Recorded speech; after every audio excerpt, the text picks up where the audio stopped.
Seguimos con la serie de Efesios y estamos en el capítulo 4 y simplemente hemos leído estos 6 primeros versículos que, como digo, casi toda la carta de Efesios apunta a la unidad de la iglesia local de Éfeso, lo cual es también útil para cualquier iglesia local que esté estudiando, predicando, leyendo esto de la palabra de Dios. Y en el versículo 1 dice así: yo pues preso en el Señor os ruego. Vamos a detenernos ahí para hacernos una idea de... Sabemos que el apóstol Pablo, por inspiración del Espíritu Santo, que está predicando, pero pienso que si yo les rogara algo a ustedes, hermanos, desde mi casa, por WhatsApp, o los llamaría, no sería muy, digamos, sí, tomarían en cuenta quizás lo que digo como pastor, pero ¿qué tal si yo estuviera en la cárcel? Por causa del Evangelio, no por otra cosa, ¿no? Y lo llamaría a la iglesia y esto puede pasar, hermanos, en cualquier momento, ¿sí? Que a los que predican el Evangelio y se oponen a ciertas cosas de este mundo puedan ser puestos presos. Imagínense que ustedes recibirían en esta mañana reunidos, porque su pastor no puede estar, en este caso el apóstol Pablo no estaba presente en Éfeso, y envió una carta que tardaba meses en llegar, no sé cuánto, y sí, desde Éfeso, donde estaba preso, podría tardar. Y le pide, os ruego en la calidad de preso, pero ¿por qué? Por Jesucristo.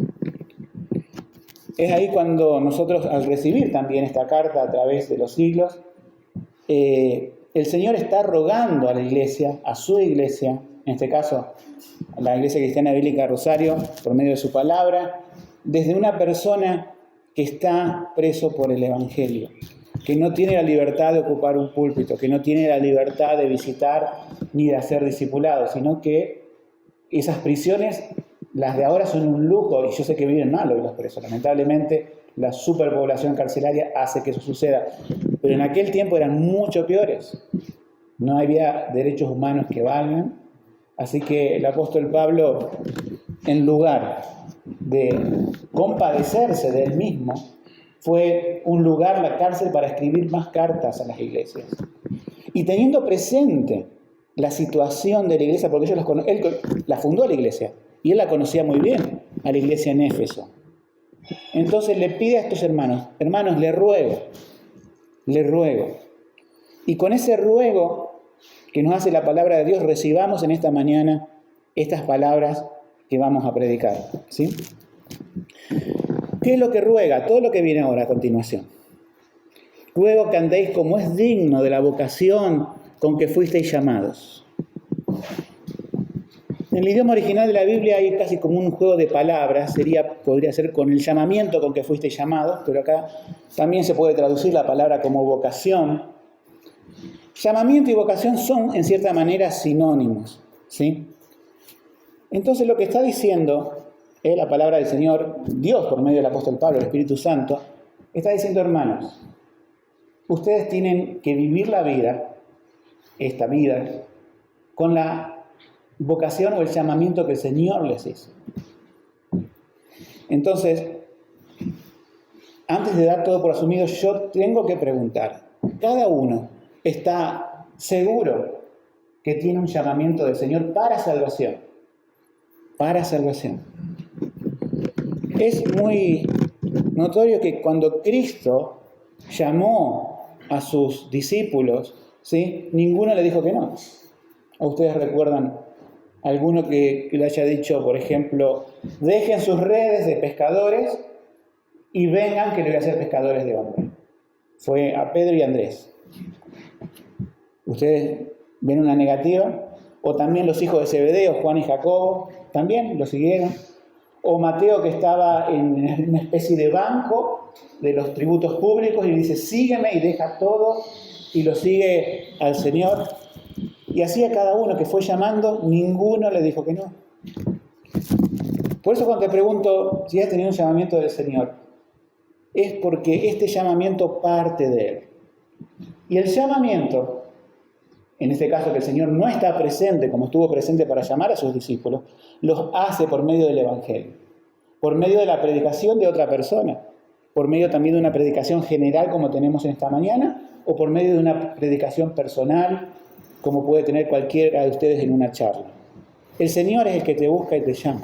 Es interesante saber que muchas personas que querían seguir a Cristo, Cristo no le dijo, bueno, vamos, porque uno le dijo, Señor, te voy a seguir donde quiera que vayas. Y ese no lo estaba llamando el Señor, pero el Señor, en vez de decirle, sí, perfecto, estoy juntando personas para mi causa, no le dices, le dice, mira, las zorras tienen madrigueras, las aves del cielo tienen nidos, pero el Hijo del Hombre no tiene dónde apoyar su cabeza. Como diciendo, dormimos a la intemperie, estamos en una tarea del reino de Dios, como el Señor viendo la comodidad por ahí del corazón, diciendo, Él a lo mejor quería seguir a Jesús para ser alguien visto públicamente y estar ahí con los 12 apóstoles. Sin embargo, Jesús le dice, esto es difícil y esto tiene su costo.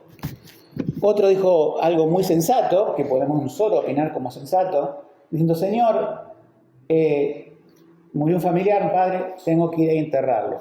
¿Qué más sensato que ir a enterrar un familiar? Y el Señor Jesús le dice, parece como una frase chocante, le dice, deja que los muertos entierren a sus muertos y tú ve y anuncia el reino de Dios.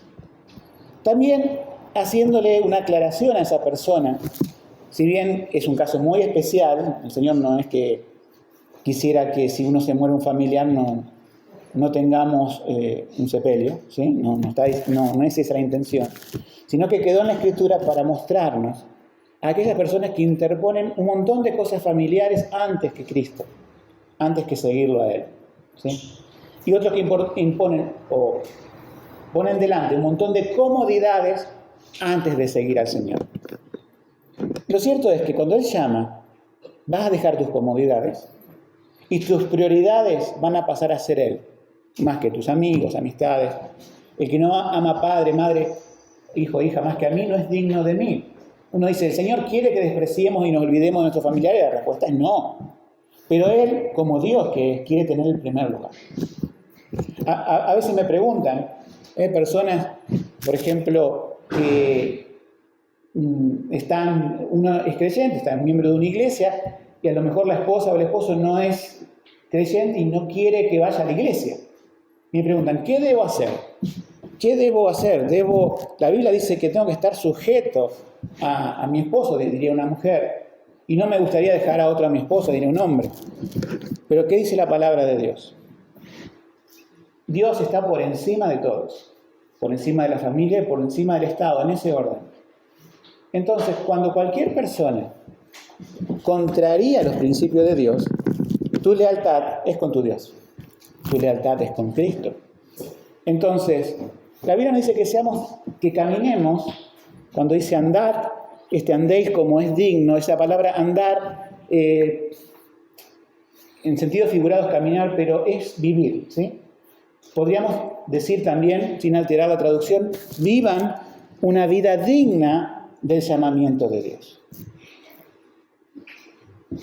Una vida digna de la vocación del Señor. A veces se habla de vocación, y estoy seguro que ustedes también han tenido vocación para o trabajar en algo o estudiar en algo. Hay gente que se dedica a orientación vocacional, de aquellas personas que salen de la secundaria y no saben, bueno, ¿qué voy a elegir? Y otras personas nos ayudan. Esta vocación o llamamiento, ¿sí? Es de parte del Señor y es tu identidad como cristiano. Y tenés que ver esto. Pedro, ¿sí? Su vocación era ser pescador. Él, quizás de décadas, venía pescando y a lo mejor hubiera pensado Pedro, seguramente cuando el Señor lo conoce a Pedro, o Pedro lo conoce al Señor, mejor dicho, era una persona ya, quizás de más de 40 años, puede ser, es posible, ¿sí? O sea que ya tenía su vocación ya hecha, pescador. Y Jesús dice, deja tu vocación de pescar peces, que va a ser hecho, ¿qué? Como dice la Biblia, pescador de hombres. O sea, ser pescador de hombres quiere decir, ahora vas a tener una identidad basada en el reino de Dios, basada en la persona del Mesías, que es Jesucristo. Y eso tiene que llamarnos la atención cuando la Biblia dice, anden de acuerdo a la vocación del Señor. Muchos de los que estamos aquí Algunos tienen un oficio, otros una profesión y otros trabajan en algo que no les gusta. Eso podemos asumirlo. No siempre los cristianos podemos trabajar en algo que nos gusta. Hay cosas que no nos gustan, pero aún así tenemos que glorificar a Dios. Pero a lo que voy no es hablar de eso del tema trabajo, que es para otro mensaje, sino decirles esto, hermanos, que vuestro trabajo no define quiénes son. Esa vocación, también aquellos que a lo mejor trabajan en los que les gustan o estudiaron algo específico, no te define quién sos. Y sobre todo aquellos que están en una carrera, no es esa vuestra vocación. Vuestra vocación es la que el Señor los llama. Esa es la vocación suprema. Todo lo demás lo van a hacer para poder tener sustento en esta vida pasajera, pero tu vocación es mucho más que esta vida pasajera. Tu vocación es en las cosas eternas. ¿Por qué el apóstol Pablo, antes de hablar de la unidad, habla de la vocación? Porque las personas no podrán tener una unidad genuina en el cuerpo de Cristo, al menos que se den cuenta de su identidad como cristianos. No podría el apóstol y cualquier pastor decirle, estemos unidos si la persona tiene su mente y su vocación en este mundo, o está muy compenetrado en este mundo. Yo sé que, y más los tiempos que corren, los trabajos son tiranos, podemos decir. Tiranos en el tiempo, tiranos por la paga, no son de las mejores. Tiranos las personas que a lo mejor puedan tener como jefes, a veces si no son creyentes, van a manejarse obviamente como la corriente de este mundo, que es egoísta, que te maltrata a veces, pero ustedes en ningún momento tienen que pensar que eso es su suprema vocación. Su vocación, si creyeron en el Señor Jesucristo, es el Señor Jesucristo. No hace falta que hayamos sido pescadores de pescados, de peces, sino que somos pescadores de hombres, en el sentido de que cuando nosotros recordamos nuestra identidad como cristianos, nuestro interés, porque es la misión que Dios ha dado a su iglesia, ¿qué es? Predicar a otros el Evangelio. Fíjate si no, que cuando te preocupa mucho la cuestión laboral y económica, que no quiero decir que no se preocupen, debemos ser responsables, ¿entiende? No quiero que anden por la vida despreocupadamente, no. Sí se preocupan. Pero cuando esa preocupación se transforma en ansiedad, y esa ansiedad te toma, decime si no, que nos olvidamos de predicar el Evangelio, o pasa a un segundo plano. Y pasa a un segundo plano en muchas cosas de Dios. Entonces el apóstol le quiere decir en ese ruego desde la cárcel, acuérdense que el Señor los llamó. Y vieron que antes habíamos hablado el domingo pasado en el libro de Efesios de esa vocación eterna, ¿sí? De ese propósito eterno que tiene Dios. O sea, para decir, miren, vivan la eternidad de antemano. Cuando el apóstol Pablo le dice a Timoteo, echa mano de la vida eterna, es decir, empezá a vivir la eternidad mientras estás en esta tierra. ¿Cómo? Si estoy en esta tierra con todos estos problemas. Empezá a vivir la eternidad. Porque sos un ciudadano del reino de los cielos. Fuiste llamado con esa vocación. Y para ese llamamiento nosotros sabemos, en nuestra teología, que el llamamiento del Señor incluye la muerte de Cristo en la cruz para pagar el precio de tus pecados. Ninguna persona que ha sido escogida por el Señor desde antes de la fundación del mundo, como dice la palabra, Dios hace en un momento de la historia de la vida de esa persona el llamamiento por medio de la Biblia. Pero todo lo que está detrás como marco es la cruz de Cristo. Es dando identidad a esa persona de ser un pecador, ahora perdonado por Cristo, de ser un pecador que a lo mejor iba a vivir su vida como el resto de los pecadores, pensando en este mundo y muriendo pensando en este mundo. Pero ahora el Señor te saca del mundo y te da para que pienses en la eternidad, para que veas más allá de tu trabajo, para que veas más allá de los problemas que puedas tener económicos en esta tierra. Aún la salud que se deteriora a veces, aún más allá, nuestra mirada está en lo eterno. Eso es el versículo 1, nos pone en esa perspectiva. Y nos recuerda el versículo 2 esto, Recuerdan que esto apunta a la unidad. Un Señor, una fe, un bautismo, ¿sí? Pero el versículo 2 nos dice, con toda humildad y mansedumbre, soportándoos con paciencia los unos a los otros. Humildad y mansedumbre es lo que tenía Cristo. Él dijo, aprended de mí que soy manso y humilde. Las dos palabras están contenidas ahí. Manso y humilde de corazón. Aprendemos, como dijo Jesucristo, aprended de mí, es algo que se aprende. No nos sale a ninguno de los que estamos aquí, nadie del mundo le sale la humildad y la mansedumbre desde dentro. ¿Sí?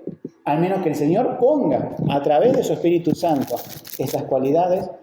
Nuestra naturaleza carnal, humana, lo que sale es, en contrario de la mansedumbre, ser feroces, y en contrario de la humildad, ser orgullosos. Ahora, ¿cómo podemos lograr eso? ¿Cómo podemos lograr lo que dice Pablo de decir que andemos, porque rige el mismo verbo, ¿no?, del versículo anterior, con toda humildad y mansedumbre? Bueno, cuando nosotros somos conscientes de la vocación con que nos llamó el Señor. Cuando sabemos los pecados que nos ha perdonado, y nos sigue perdonando, ¿verdad? Es que vemos al otro diciendo, si alguien te ofende, ¿sí? El Señor dice, ponlo a mi cuenta. Él lo pagó en la cruz. ¿Cuánto te perdonó a vos? Yo perdí la cuenta. Y si alguien pega contra mí, ¿no lo vas a perdonar? Por eso, para tener ese espíritu, podemos decir, humilde y manso, y ahí dice, soportándoos con paciencia los unos a los otros, es cuando estamos en sintonía con el Señor en esto del llamamiento. Soportándoos, dice, con paciencia.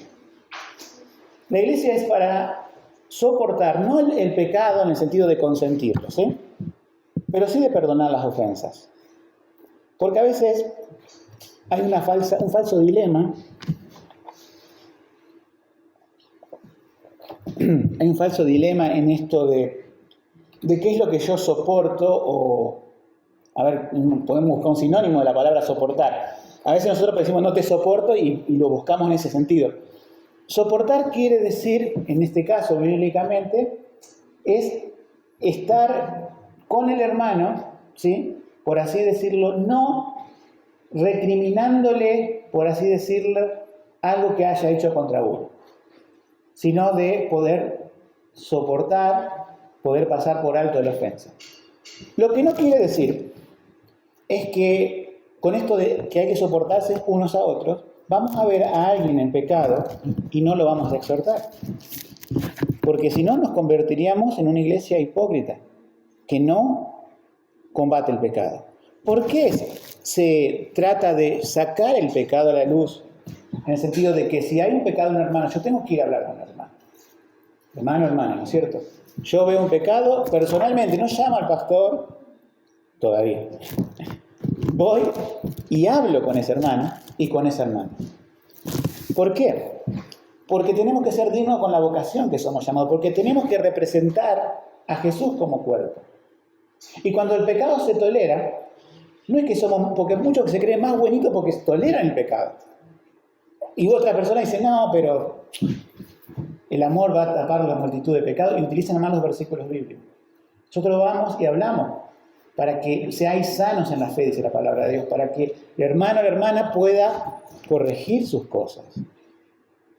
Si es hermano o hermana, si es una persona que no conoce al Señor, el motivo es evangelístico, más que exhortativo, ¿se entiende?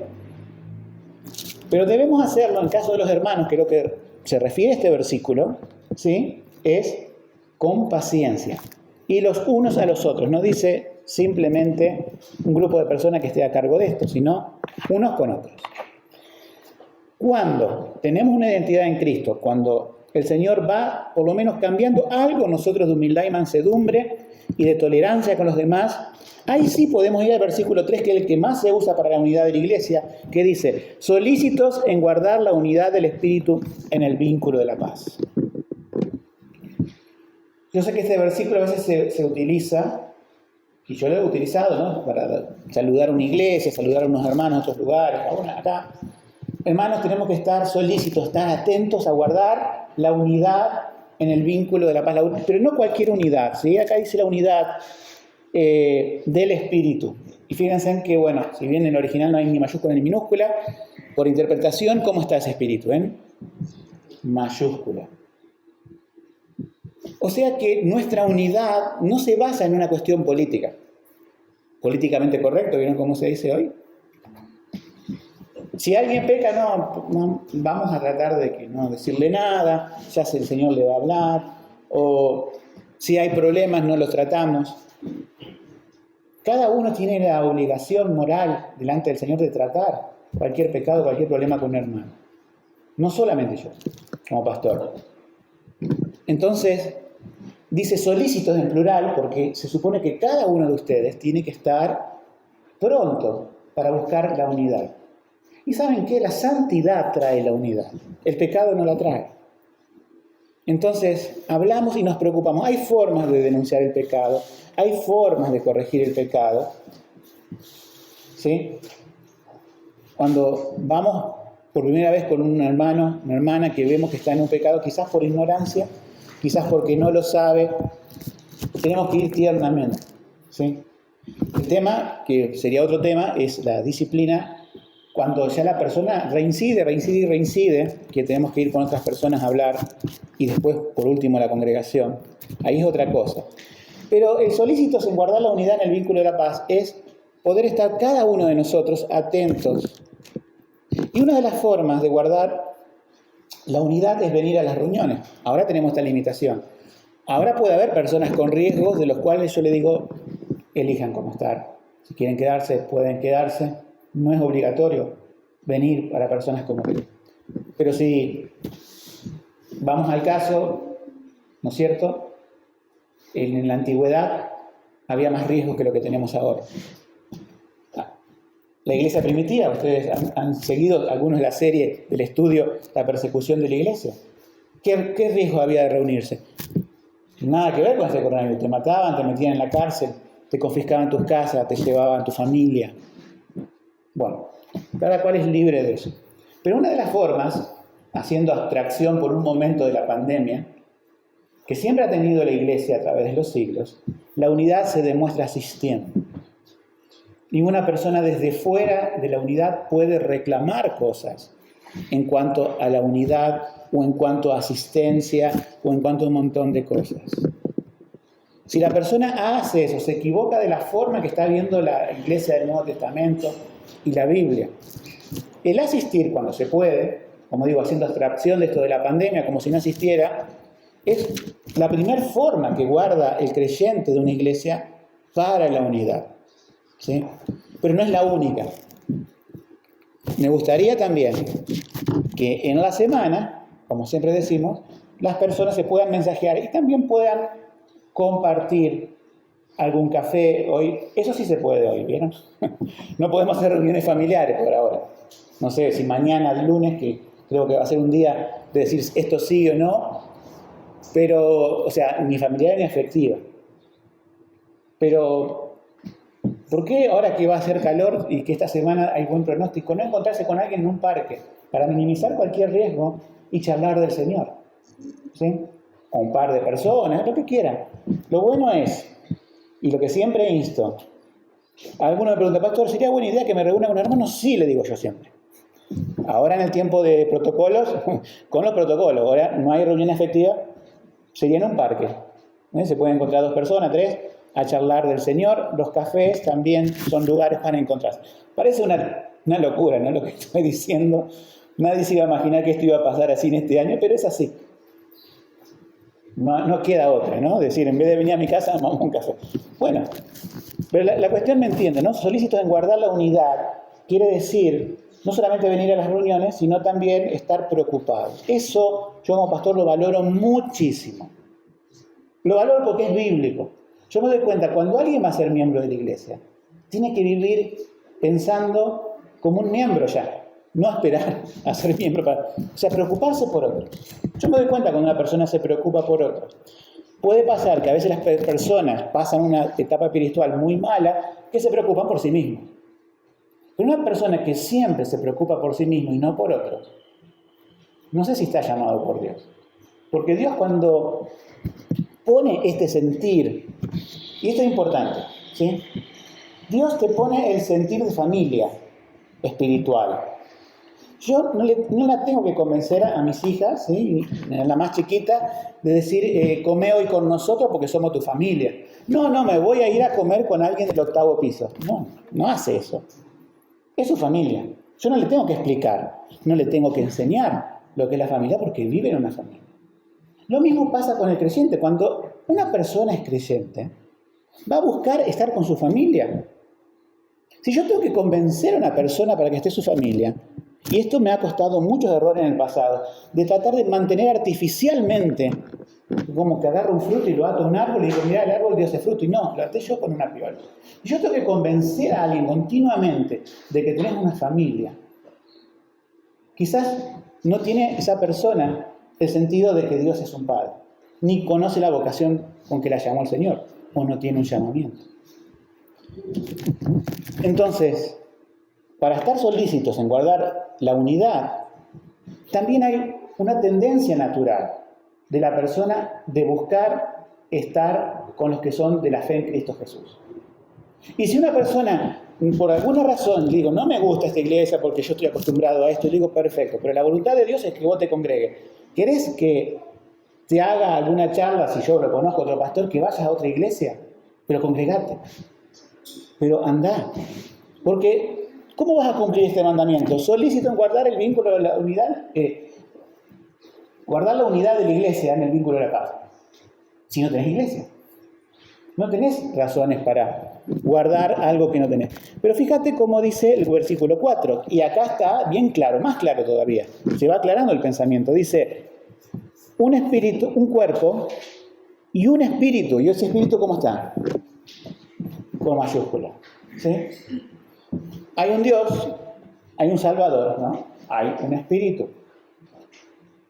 Como el cuerpo nuestro sin el espíritu está muerto, una iglesia que no está con el Espíritu Santo es una iglesia muerta. Se supone que cada miembro que conforma la iglesia es una persona donde está el Espíritu Santo en su corazón porque hizo la obra de la salvación, porque le dio la fe para creer en Jesús, porque se arrepintió de sus pecados, y el Espíritu está ahí, en el corazón del creyente. Entonces, la Biblia nos dice, un espíritu, o sea, el espíritu que cada uno de nosotros, si hemos creído en Cristo, tenemos en el corazón, nos dice ahora, un cuerpo. Un cuerpo es el sentido metafórico que se concreta en la iglesia local. Esto, no estamos todos hoy, por el cupo, pero es un cuerpo. Somos un pan también como iglesia y cuerpo de Cristo. ¿Sí? Todos participamos de Cristo igualmente, su cuerpo, su sangre. Entonces lo que nos está diciendo el apóstol Pablo por medio del Espíritu Santo es esto. Céntrense en lo que es importante, la vocación con que soy llamado. Sean humildes, sean personas que se toleran unos a otros y busquen la unidad continuamente, porque recuerden esto, son un cuerpo porque tienen un solo espíritu, que es el Espíritu Santo. ¿Ven todo el marco? Para llegar ahora a un versículo que es el central del mensaje de hoy. No quiere decir que me voy a extender mucho más, pero es la parte central. Que ese marco de referencia que hemos hablado es lo que nos lleva a esto. Versículo 5. Un Señor, una fe, un bautismo. Aquí tenemos, tengo que aclarar esto como es en nuestro idioma. Cuando nosotros decimos uno, ¿sí? Es un artículo que se llama, bueno, si quieren saberlo, artículo indeterminado. Yo digo un celular, yo digo un piano, ¿sí? Ahora, si yo quiero decir, ¿cuántos pianos hay ahí? Uno. Eso ya es numeral, no es artículo. En este caso, como nosotros no diferenciamos en nuestro idioma el un de artículo con el un de numeral, pero sí en el idioma griego de la Biblia, todos estos un que les voy a nombrar ahora son numerales, es decir, se puede traducir como un solo. Muchas veces en la traducción de la Biblia hemos hecho eso. Cuando está un, numeral, ponemos solo al lado. Y no está mal traducido, es el énfasis. Pero acá no se podía poner un solo. Pero fíjense en la cantidad de un que hay. Empieza en el versículo 4, dice, un solo cuerpo, se puede traducir así. Un solo espíritu. Una misma esperanza. ¿Vieron eso? Una misma esperanza. Un solo Señor, una sola fe, un solo bautismo y un solo Dios y Padre de todos. ¿Por qué el apóstol Pablo hace decir uno solo? Esa es la traducción. Uno solo. Y te dice uno solo. No es tan repetitivo. En el idioma original de la Biblia lo podríamos ver como repetitivo. Sí es repetitivo, porque hay un énfasis. Y en este versículo 5 yo quiero ver este énfasis. Un solo Señor. ¿Qué quiere decir esta énfasis en un solo Señor? Estamos hablando que cuando Jesús es tu Señor, ¿qué es? Al mismo tiempo, tu Salvador. ¿Sí? Nuevamente, en el idioma de la Biblia, la palabra Señor tenía un peso tremendo. Solamente el César, ¿sí? El gobernador, podemos decir, de todo el mundo del Imperio Romano, se podía llamar Señor. ¿Sí? Ahora, si hay otro Señor, ¿quién es ese Señor? El Señor Jesucristo, el Hijo de Dios, que vino a salvar a pecadores como nosotros. Ahora, cuando dice un solo Señor, descarta al César, descarta a cualquier autoridad de este mundo. No hay nada por encima de este Señor. Y déjame decirte algo, porque también alguno quizás ha estado en otro lugar y le ha enseñado otra cosa. Cuando Jesucristo es tu Salvador, es tu Señor. No existe tal cosa como que Jesucristo pueda ser tu Salvador hoy y tu madurez cristiana te va a decir más adelante que sea tu Señor. Lo que te va a decir tu madurez cristiana es que te va a dar dando cuenta de las cosas que vas a ir cambiando en tu vida, eso sí. Pero desde el primer día de la salvación, Jesucristo es tu Señor. Y la palabra Señor es alguien que es soberano, alguien que manda en tu vida, alguien que rige tu vida. Por eso es el peso, es decir, un solo Señor. Nosotros nos debemos a un solo Señor, y ese es el Señor de señores, el Señor Jesucristo. Eso marca nuestras prioridades. Y eso nos dice también que somos salvos. Jesucristo es nuestro Señor y nuestro Salvador. Jesucristo es nuestro Salvador y es nuestro Señor. No se pueden dividir las dos cosas. Nunca la Biblia divide esas dos cosas. Es una única cosa. ¿Por qué Señor? Porque nosotros, al ser rescatados del pecado, de ser esclavos del pecado, fuimos rescatados podemos decir, de ese lugar donde se enseñoreaba de nosotros el mundo, Satanás y el pecado. Ahora tenemos un Señor. Antes éramos esclavos del pecado, ahora somos esclavos de Cristo. Somos siervos de Cristo. Y por lo menos podemos decir, tengo un Señor. Por eso cuando te digan en tu testimonio cristiano que estés con otras personas que no conocen al Señor, mira cómo se comporta, mira que no participa en este pecado, mira, no me van a decir pecado, ¿no? Mira que no hace esto, que no hace aquello, que no hace esto que hacemos nosotros. Bueno, vos hacerle saber que no lo haces no porque vas a una iglesia, sino porque tenés un Señor en tu vida. Y ese Señor, ¿quién es? Cristo. A Él te debes. A Él tu más grande lealtad, devoción y amor. Segundo, dice, una fe. Una fe. ¿Una fe en qué? En todas las cosas que creemos. Tenemos algo en la iglesia que se llama confesión de fe. ¿Por qué? Porque decimos, esto es lo que creemos. Esto es lo que realmente sustentamos como iglesia.